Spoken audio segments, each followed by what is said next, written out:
पंजाब में वीवीआईपी की सिक्योरिटी वापस लिए जाने को लेकर पंजाब हरियाणा हाईकोर्ट में दाखिल याचिका पर सुनवाई करते हुए कोर्ट ने पिछली सुनवाई में सरकार से जवाब मांगा था, जिसमें आज पंजाब हरियाणा हाईकोर्ट के सामने आम आदमी पार्टी सरकार ने सभी 424 लोगों की सुरक्षा वापस दिए जाने की बात कही है। अब 7 जून से वापस ली गई सुरक्षा फिर से बहाल कर दी जाएगी। गायक सिद्धू मूसेवाला की गोली मारकर हत्या किए जाने के 5 दिन बाद पंजाब सरकार ने आज कहा कि 420 से अधिक वीवीआईपी के लिए सुरक्षा कवर 7 जून से फिर से बहाल कर दिया जाएगा। तो बड़ी खबर आपको बता रहे हैं, पंजाब सरकार को हाईकोर्ट से ये झटका लगा है। जानकारी आपको दे दे, सिद्धू मूसेवाला अब हमारे बीच नहीं रहे हैं। उससे ठीक एक दिन पहले जब उनकी मौत हुई थी, उनसे जो सुरक्षा है वो वापस पंजाब सरकार ले लेती है, जिसके बाद पंजाब सरकार को कटघरे में भी खड़ा किया जा रहा है। जो सवाल हैं वो पूछे जा रहे हैं। अब ऐसे में हाईकोर्ट की ओर से भी फटकार पंजाब सरकार को लगी है और जो वीवीआईपी की सुरक्षा वापस ली गई थी, उन्हें 424 ऐसे वीवीआईपीज हैं जिनकी सुरक्षा अब पंजाब सरकार को बहाल करनी होगी। तो ऐसे में पंजाब सरकार की ओर से कहा गया है कि 7 जून से सुरक्षा को एक बार फिर से जो उनका सुरक्षा घेरा है उसे बहाल कर दिया जाएगा। तो पहली बड़ी खबर आपको हम बता रहे हैं, पंजाब सरकार लगातार चर्चाओं में है। 424 ऐसे वीवीआईपी जिनकी सुरक्षा बहाल होगी। हालांकि सिद्धू मूसेवाला के पास भी सुरक्षा थी, लेकिन ठीक एक दिन पहले पंजाब सरकार ने उस सुरक्षा घेरे को वापस ले लिया था। आश्वासन दिया कि गल्लू खेरा का जो इंसिडेंट अभी वो होना है, फंक्शन होना है, व्हाटएवर दरबार साहब में होना है, तो उसकी सिक्योरिटी के लिए हमें पर्सनल चाहिए। सो टेम्परेरीली हमने उनको विड्रॉ किया है और 7th को हम रिस्टोर कर देंगे। 7th of June। और चलिए अब रुक करेंगे अगली खबर का। अगली बड़ी खबर है हमारी दूसरी बड़ी खबर, जो कि है राज्यसभा चुनाव को लेकर, क्योंकि हरियाणा में राज्यसभा चुनावों की ये जंग दिलचस्प होती जा रही है। सबसे पहले बात हम करते हैं कांग्रेस की भूमिका की।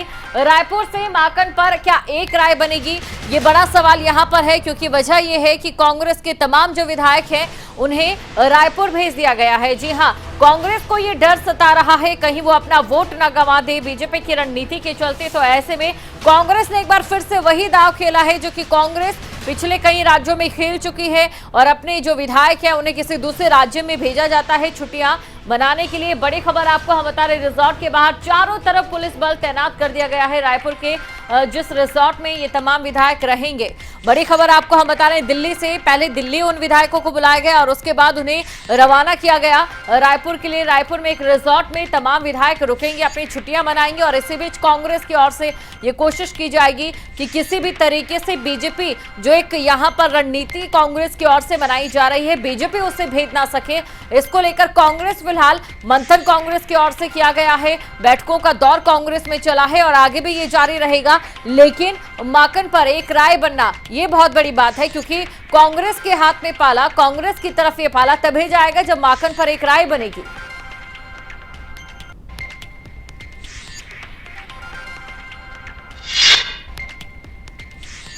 निकाय चुनाव बीजेपी के जेजेपी से अलग लड़ने पर हरियाणा सरकार के भाजपा जेजेपी गठबंधन पर सवाल खड़े होने लगे हैं।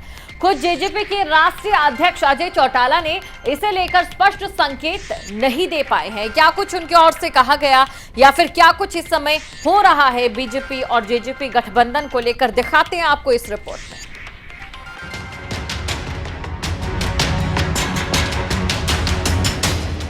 हरियाणा में निकाय चुनाव जल्द ही होने वाले हैं और निकाय चुनाव को लेकर इन दिनों सबसे ज्यादा चर्चा में बीजेपी और जेजेपी है। जी हाँ, बीजेपी ने निकाय चुनाव अकेले लड़ने का फैसला लिया, जबकि दोनों पार्टियां गठबंधन में सरकार चला रही हैं। अब बीजेपी के इस फैसले को लेकर हरियाणा सरकार के बीजेपी जेजेपी गठबंधन को लेकर भी सवाल खड़े होने लगे हैं, क्योंकि खुद जेजेपी के राष्ट्रीय अध्यक्ष अजय चौटाला भी भविष्य में गठबंधन को लेकर स्पष्ट जवाब नहीं दे पा रहे। दरअसल अजय चौटाला ने भिवानी के तिगड़ाना गांव में महाराणा प्रताप जयंती पर महाराणा प्रताप की विशाल प्रतिमा का अनावरण किया, जिसके बाद अजय चौटाला मीडिया से मुखातिब हुए। इस दौरान निकाय चुनाव बीजेपी से अलग लड़ने पर बेबाकी से अपनी राय रखी और एक बड़ी बात कह डाली। क्या कुछ कहा अजय चौटाला ने, आप भी सुनिए। के गर्भ में क्या है वो तो किसी को पता नहीं है, परंतु हमने ईमानदारी से अपने गठबंधन धर्म को निभाने का काम किया है। 2.5 साल में 2 विधानसभा के उपचुनाव भी हुए, उनमें भी किया और हम तो चाहते थे कि विधानसभा के साथ साथ ये जो चुनाव है स्थानीय निकाय के, ये भी मिल करके लड़े जाएं, परंतु ये तो भारतीय जनता पार्टी का अपना फैसला है। उन्होंने कहा कि हम फ्रेंडली लड़ दें, तो हमने कहा फ्रेंडली लड़ लेंगे, कोई दिक्कत नहीं। गठबंधन पर कोई आंच आएगी? नहीं, कोई आंच नहीं आएगी। वहीं अजय चौटाला ने पंचायत मंत्री के डिप्टी सीएम दुष्यंत चौटाला के ओएसडी को हटाने पर प्रतिक्रिया दी। अजय चौटाला ने कहा कि ओएसडी भादु को सस्पेंड करने का गलत प्रचार हो रहा है। सस्पेंड किसने कर दिया? आप गलतफहमी के शिकार क्यों होते हो? क्यों गलत बातें फैलाते हो? उनको दुष्यंत चौटाला जब पंचायत राज मंत्री भी थे तो वो भादु उनके ओएसडी के नाते उस विभाग के भी इंचार्ज थे। अब वो विभाग चूंकि बबली के पास चला गया, इसलिए वो विभाग से अलग हो गए।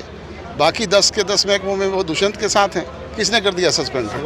इसके अलावा निकाय चुनाव के लिए जेजेपी ने पहले 8 उम्मीदवारों का ऐलान किया था और अब जेजेपी ने 11 और उम्मीदवारों के नामों की घोषणा कर दी है। और चलिए अब बात करेंगे हम नगर निकाय चुनाव को लेकर। जी हां, नगर निकाय चुनाव, जहां चंडीगढ़ में नगर निकाय चुनाव को लेकर बीजेपी की बैठक हुई। सीएम मनोहर लाल, प्रदेश अध्यक्ष ओम प्रकाश धनखड़, प्रभारी विनोद तावड़े मंथन कर रहे हैं। नगर निकाय चुनाव के लिए बड़ी खबर आपको हम बता रहे हैं। नगर निकाय चुनाव के लिए बीजेपी उम्मीदवारों के नामों पर चर्चा की जा रही है। तो आपको बता दें, आज या फिर कल तक नाम जो है बीजेपी के वो सामने आ जाएंगे। तो ये बड़ी खबर आपको बता रहे, चंडीगढ़ में नगर निकाय चुनाव को लेकर बीजेपी की बैठक इस समय चल रही है।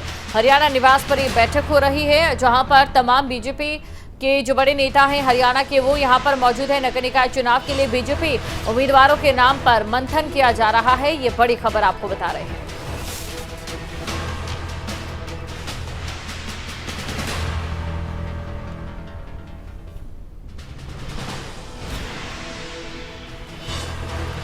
तो बड़ी खबर आपको बता रहे हैं, नगर निकाय चुनाव के लिए तैयारियां तेज हैं। बैठकों का दौर जारी है। बीजेपी की ओर से उम्मीदवारों के नामों पर मंथन किया जा रहा है। कौन से उम्मीदवार होंगे बीजेपी की तरफ से जो कि नगर निकाय चुनाव के मैदान में उतरेंगे, रण क्षेत्र में उतरेंगे। बड़ी खबर आपको हम बता रहे हैं, नगर निकाय चुनाव के लिए बीजेपी उम्मीदवारों के नामों पर चर्चा की जा रही है।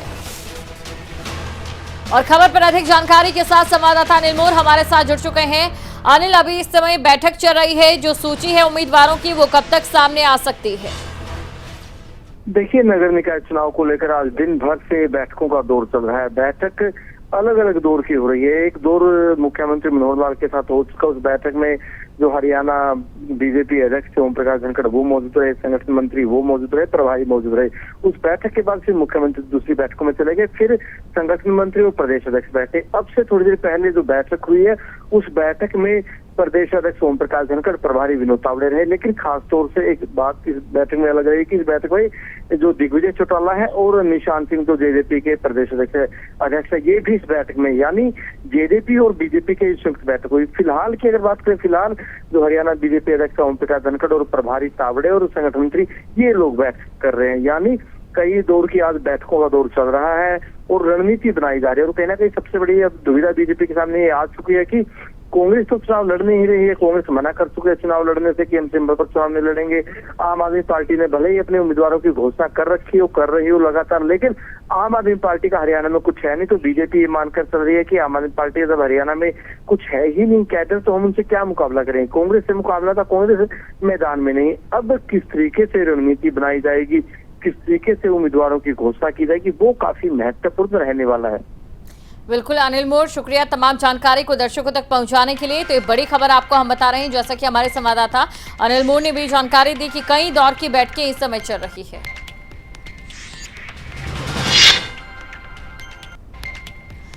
4 जून से हरियाणा में खेलो इंडिया यूथ गेम्स की शुरुआत होने जा रही है।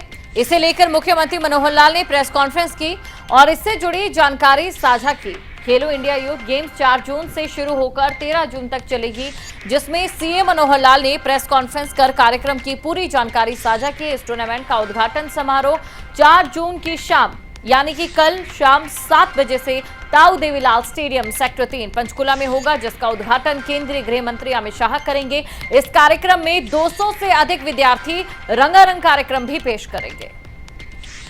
जो जानकारी इस बार के आयोजन को कैसे ये पिछले 2 आयोजन हैं उससे भी आगे बढ़ कर के भव्य इसका आयोजन हो, इसके लिए व्यवस्थाएं हर प्रकार की, यानी खेल के नाते से जो स्टेडियम है, इंफ्रास्ट्रक्चर है, वो तो मैं स्वयं उसका निरीक्षण करके आया हूँ। हर प्रकार के खेल खेलने के लिए और बहुत अच्छा एक प्रेमिसेस ये तैयार किया गया है। न केवल पंचकुला बल्कि इसमें से कुछ खेल चंडीगढ़ यूनिवर्सिटी का जो कैंपस है उसमें भी होंगे, कुछ अंबाला में होंगे, शाहबाद में होंगे और दिल्ली में होंगे।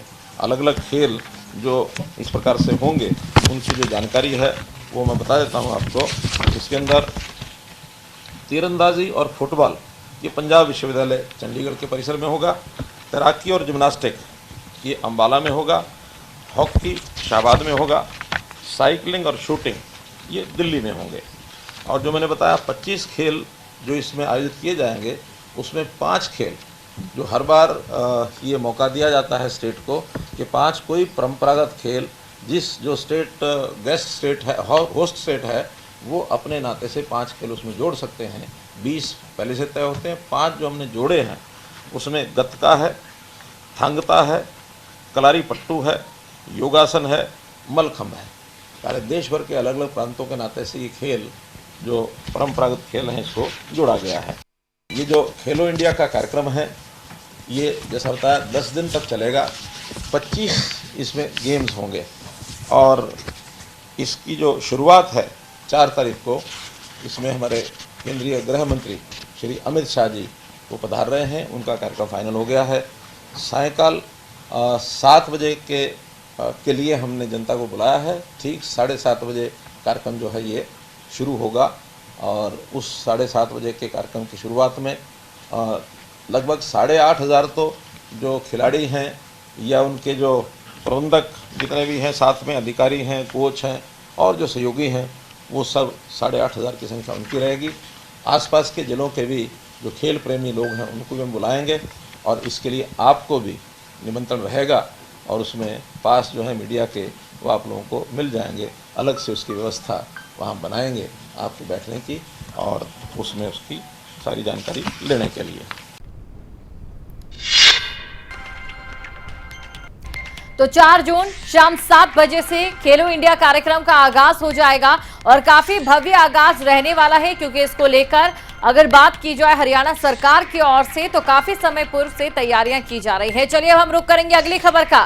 केंद्रीय सड़क परिवहन मंत्री नितिन गडकरी ने सोनीपत में नेशनल हाईवे 44 के काम में हो रही देरी को लेकर माफी मांगी है। केंद्रीय मंत्री नितिन गडकरी ने कहा कि नेशनल हाईवे 44 के काम में देरी की वजह से किसान आंदोलन हो रहा है। जो देरी की वजह रहा है,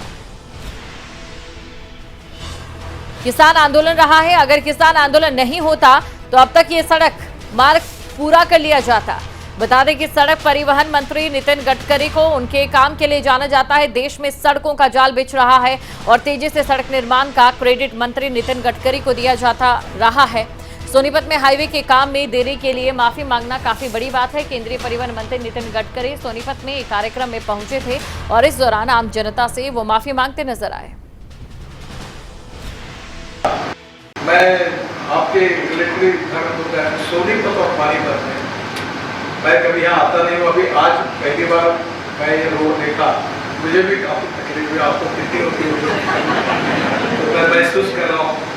और इसके लिए किसान आंदोलन जिन्होंने किया था उनके तरफ से मैं आपकी क्षमा मांगता हूँ, क्योंकि उन्होंने काम ही बंद कर दिया। पहले इसका काम एक को मिला था, मैं बहुत बार खराब था, उसको टर्मिनेट किया, फिर दूसरे को रिप्लेस किया। अब ये मेरे ध्यान में गलती आई। गलती यह आई कि जब एक में 2, 3, 4, 5 मंजिले की बिल्डिंग बन सकती तो फ्लाईओवर क्यों नहीं बन सकते। और चलिए अब हम बढ़ेंगे अगली खबर की और बात हम करेंगे पानीपत की, जहां पर इंसानियत की मिसाल देखने को मिली है। जहां एक कलयुगी मां एक नवजात बच्ची को कट्टे में बंधकर झाड़ियों में फेंककर चली गई थी। वहीं इस बच्चे के लिए फरिश्ता बनकर स्मालखा की रहने वाली छवि नाम की महिला सामने आई। महिला का कहना है कि वो इस बच्ची को गोद लेकर मां का प्यार देना चाहती है, जिसे कलयुगी मां ने झाड़ियों में बेसहारा लावारिस हालत में फेंक दिया था। तो आपको बता दें कल ये खबर आई थी जहां पर एक नवजात को झाड़ियों के पीछे फेंक दिया था, जिसके बाद उसकी रोने की आवाज सुनने के बाद पुलिस को सूचना दी गई और पुलिस मौके पर पहुंचती है, लेकिन अब इस लाडो को सहारा मिल चुका है।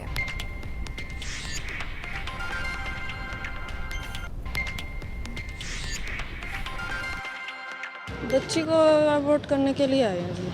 कल एक न्यूज़ में देखा था हमने 4:30-5 बजे के आसपास न्यूज़ आई थी, तो उसमें देख के फिर हमने सोचा कि हमारे ये हम पाल लेंगे इस बच्ची को, इसको माँ का प्यार मिल जाएगा, बाप का प्यार मिल जाएगा। वैसे भी इन्होंने अनाथ आश्रम में ही वो करना है, थोड़ा हमारा फैमिली कंप्लीट हो जाएगी। पहले मुझे एक लड़का है और अब सोचती हूँ कि एक लड़की हो जाएगी। तो मैंने कल न्यूज़ में देखा था शाम को 5 या 6 बजे के आसपास कि एक बच्चियों को झाड़ियों में फेंक गई है एक कलयुगी माँ। तो जी उस कारण से मैं यहाँ पे बच्ची को अडॉप्ट करने के लिए आया था। सुबह 10 बजे से मैं यहाँ आया हुआ हूँ। तो छुट्टी के कारण आज हमारी कुछ ज़्यादा बात नहीं हो पाई है। सिर्फ यही पता लगा है कि बच्ची को हम यहाँ से अडॉप्ट नहीं कर सकते हैं सीधा, या तो हमें चंडीगढ़ जाना पड़ेगा या फिर पंचकुला जाना पड़ेगा बच्ची के लिए। फ़िलहाल तो यही पता लग पाया है सर। तो एक माँ बच्ची को लावारिस हालात में झाड़ियों के पीछे फेंक देती है, तो वहीं एक माँ की तड़प ऐसी है कि झाड़ियों में पड़ी उस नवजात को वो गोद ले लेती है, उसे माँ का प्यार देना चाहती है। बच्ची को गोद लेने पहुंची महिला, जिसका नाम छवि बताया जा रहा है, सराहनीय काम इसे कहना यहाँ पर गलत नहीं होगा। और साथ ही जानकारी आपको दे दें कि जो महिला है वो यहाँ पर पहुंची, उन्होंने बताया कि वो इस बच्ची को गोद लेना चाहती है। वजह उसके पीछे ये थी कि उन्होंने खबर में देखा कि एक बच्ची जो कि लावारिस हालत में झाड़ियों के पीछे मिली है। खबर पर अधिक जानकारी के साथ संवाददाता प्रदीप रेड्डू हमारे साथ जुड़ चुके हैं। प्रदीप, देखिए, एक लाडो को माँ का प्यार यहाँ पर मिल चुका है। एक माँ ऐसी जिसने बच्ची को लावारिस हालात में झाड़ियों में फेंक दिया, तो एक माँ ऐसी भी जिसने उसी लाडो को माँ का प्यार देने का ठाना। बिल्कुल, देखिए, एक तरफ तो एक ऐसी माँ सामने आई है जिसने ममता को शर्मसार किया है, जो जन्म देने के बाद अपनी नवजात बच्ची को झाड़ियों में फेंक कर चली गई। देखिए कितनी बुरे हालात थे कि एक प्लास्टिक के बैग के अंदर लपेट कर फेंक गई। तो कल तक लोग उस माँ को बारे में तरह तरह की बातें कर रहे थे, लेकिन आज इस प्रकार से लोगों को मीडिया के माध्यम से ये खबर पता लगी कि कोई बच्ची झाड़ियों में फेंकी गई है, तो उसके बाद जो लोगों का तांता लग गया यहाँ पर अस्पताल में, और उनको जो लेने वाले हैं, गोद लेने वाले, वो आगे आ रहे हैं। तो कहीं ना कहीं लोगों में इंसानियत भी है, लेकिन दूसरी तरफ ममता शर्मसार हुई है पानीपत में। जी बिल्कुल। वहीं दूसरी तरफ अगर बात पुलिस की जांच की जाए तो वो कहां तक पहुंची है प्रदीप? देखिए, पुलिस ने अज्ञात महिला के खिलाफ मामला दर्ज कर लिया है और तलाश जारी है। देखिए, इस प्रकार के केस में इससे पहले भी इसी पानीपत की धरती पर कई बार ऐसे ही जो बेटी है वो इस प्रकार लावारिस अवस्था में पाई गई थी, लेकिन ज्यादातर मामले आज तक ट्रेस नहीं हो पाए हैं इक्का दुक्का मामलों को लेकर। लेकिन पुलिस दावा कर रही है कि जल्द ही जो महिला है जिसने इस बच्ची को जन्म देने के बाद फेंक दिया था, उसे जल्द गिरफ्तार कर लिया जाएगा। जी प्रदीप, शुक्रिया तमाम जानकारी को दर्शकों तक पहुंचाने के लिए। और चलिए अब रुक करेंगे अगली खबर का, हरियाणा के यमुनानगर में, जहां बीती देर रात एक सिरफिरे आशिक ने गोलियां चलाकर लोगों को दहशत में डाल दिया। मामला यमुनानगर के मधु कॉलोनी के नजदीक का, जहां एक बाइक पर सवार होकर दो युवक आए। आते ही उन्होंने घर की छत पर खड़े देवेंद्र और उनकी पत्नी पर फायर कर दिया। फायर की आवाज सुनकर आसपास के लोग बाहर निकले। एक सीसीटीवी फुटेज भी पुलिस को मिला है, जिसमें बाइक सवार दोनों युवक उस इलाके में गए और एक युवक ने बाइक से उतरकर फायर किया और मौके से फरार हो गए। पुलिस ने दोनों युवकों के खिलाफ मामला दर्ज कर लिया है। अफेयर का मामला ये पूरा जो मामला है वो अफेयर का बताया जा रहा है। इस संबंध में अलग अलग धाराओं में मामला दर्ज कर आरोपियों की खोजबीन शुरू कर दी गई है।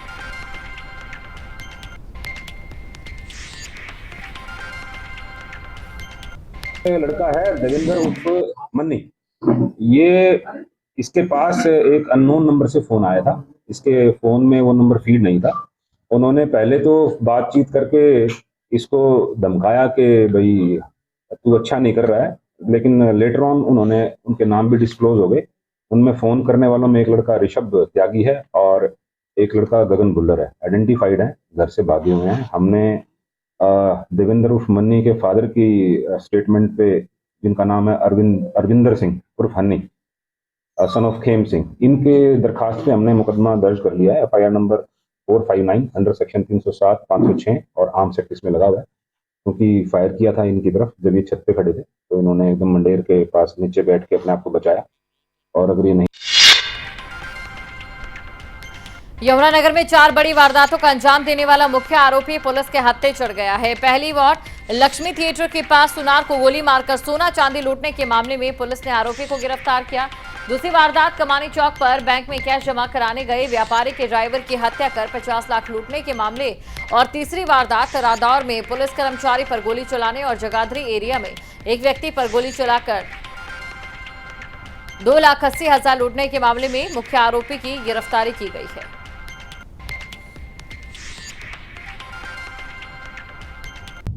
यमुनानगर में आपराधिक घटनाएं लगातार बढ़ रही थी। पुलिस ने एक ऐसे आरोपी को गिरफ्तार किया है जिसने 4 बड़ी वारदातों को कबूला है। इस वक्त हम थाना छप्पर के भगवानपुर गांव में मौजूद हैं और यह वही तालाब है जहां आरोपी ने कबूला है कि उसने लूट के एक वारदात को अंजाम देने के बाद जो उसके पास सामान था वो यहीं पर फेंका था। इसके बाद पुलिस दल बल के साथ यहां पर पहुंची और सर्च ऑपरेशन लगातार 2 दिन से जारी है। जब पुलिस यहां पर पहुंची तो यहां पर तालाब में बहुत पानी भरा हुआ था, लेकिन पुलिस ने प्रशासन की मदद से इस पानी को दूसरी तरफ रिसाव कराया और ताकि सर्च ऑपरेशन के दौरान यहाँ पर किसी तरह की परेशानी ना हो। इस वक्त आप तस्वीरें भी आप देख सकते हैं, यहाँ पर जो खेत हैं वहाँ पर इस तालाब का पानी दूसरी तरफ कन्वर्ट किया गया है ताकि सर्च ऑपरेशन के दौरान किसी तरह की परेशानी ना हो। आप देख सकते हैं तस्वीरों में एक गोताखोर है जो लगातार इसी